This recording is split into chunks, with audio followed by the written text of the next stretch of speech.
Assalamualaikum warahmatullahi wabarakatuh. Perkenalkan, nama saya Andi Hafifah Muhlisa dengan NIM 204001250004. Saya dari kelas PBI A. Assalamualaikum warahmatullahi wabarakatuh. Perkenalkan, nama saya Andi Hafifah Muhlisa dengan NIM 2040010001250004. Saya dari kelas PBIA. The first question is, what do you know of word structure, morpheme, and affixes?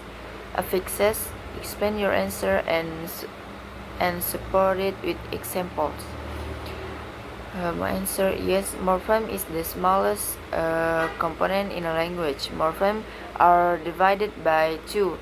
Free morpheme can stand alone and have meaning, like art, move, spell, call, and bond morpheme cannot stand alone as a complete word and must be attached to free morpheme to have meaning, like an, it, and as.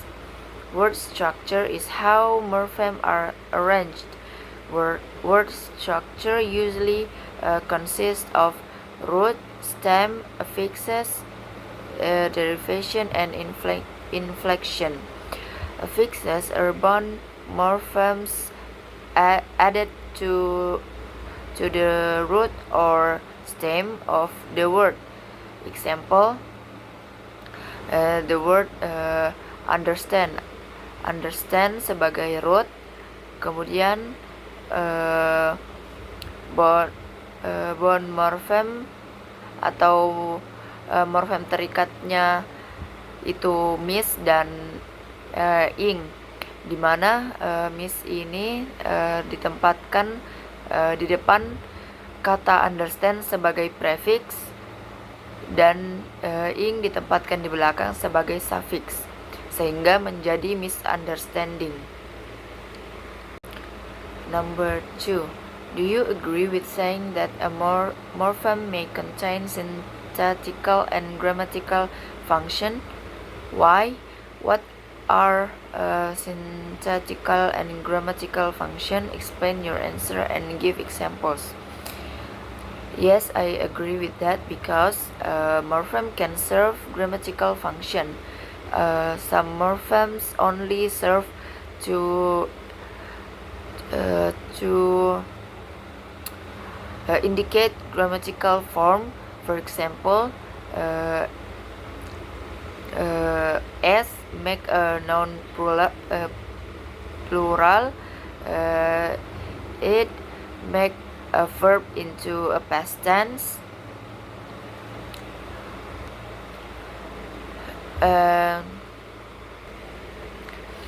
This morpheme does not change the meaning of the word, but change its grammatical form.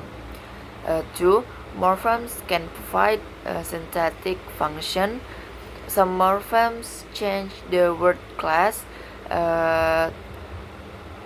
thus changing the word's position in a sentence. Examples,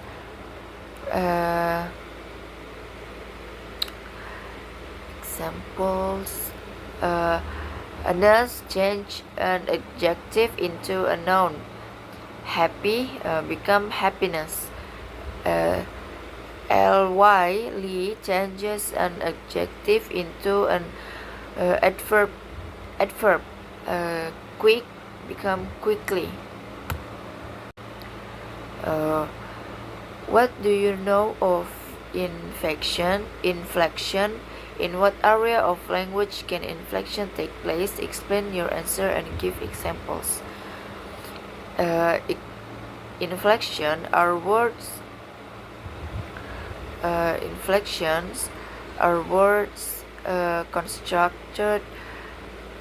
constructed by following a regular pattern to fulfill the demands of particular grammatical function in a language.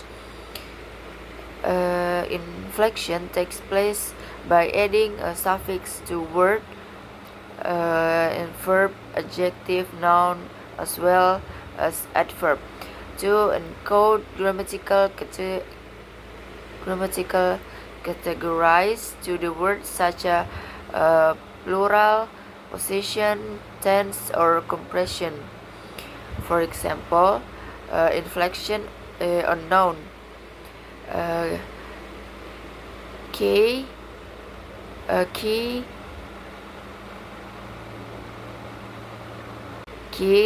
become keys. Inflection on adjective. Small. Add becomes smaller. Inflection on verbs. She writes a note. The inflection S explains that the work was done by the third person singular. What do you know of word formation? How many types of word formation can you recognize? Explain your answer in detail and give examples. Well, word formation is the process of forming new word in a language. And in other hands, is the way word can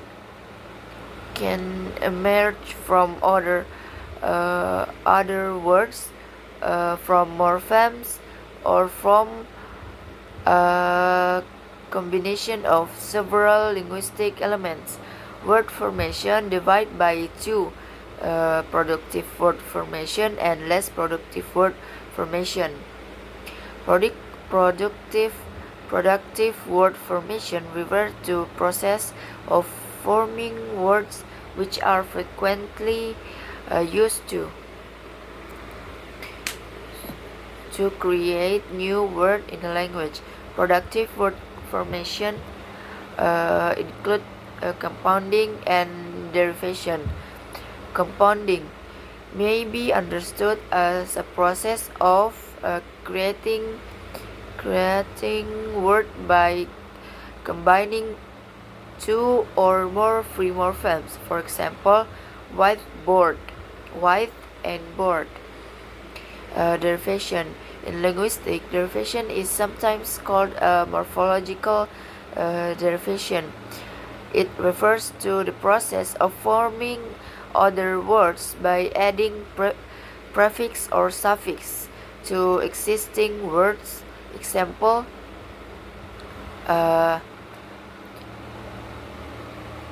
word fair become unfair. The less productive word formation referred to process of forming words which are uncommonly used to create other words in English.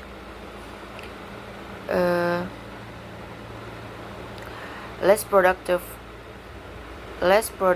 word formation includes 7 components: coinage or neologism, borrowing, blending, clipping, backformation, conversion, and acronyms. The last question is, do productive and less productive word formation have difference? Explain the difference and give examples. Yes, of course. There are the characteristics of productive word formation. The first, the pattern is alive and used by speakers today.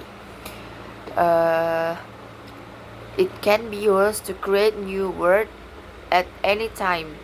The last is many new words have become generally accepted. Example, prefix un, unpaid, unfollow, unblock, unfamiliar, suffix ness, happiness, openness, darkness, suffix like Forming agent like a teacher, driver, gamer, officer. Derivationally, like quickly, happily, perfectly.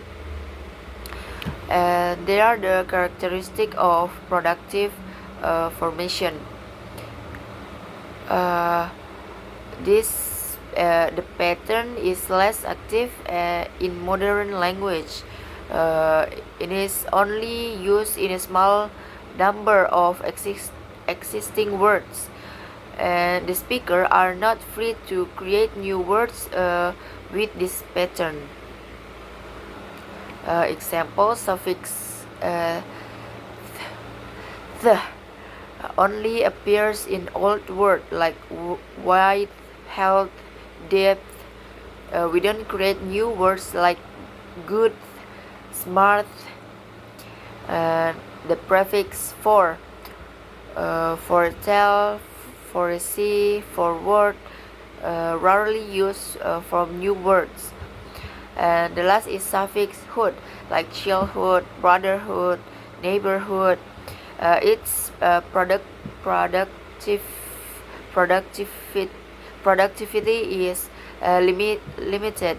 Not all words can be formed with the suffix hood. Demikian, wassalamualaikum warahmatullahi wabarakatuh.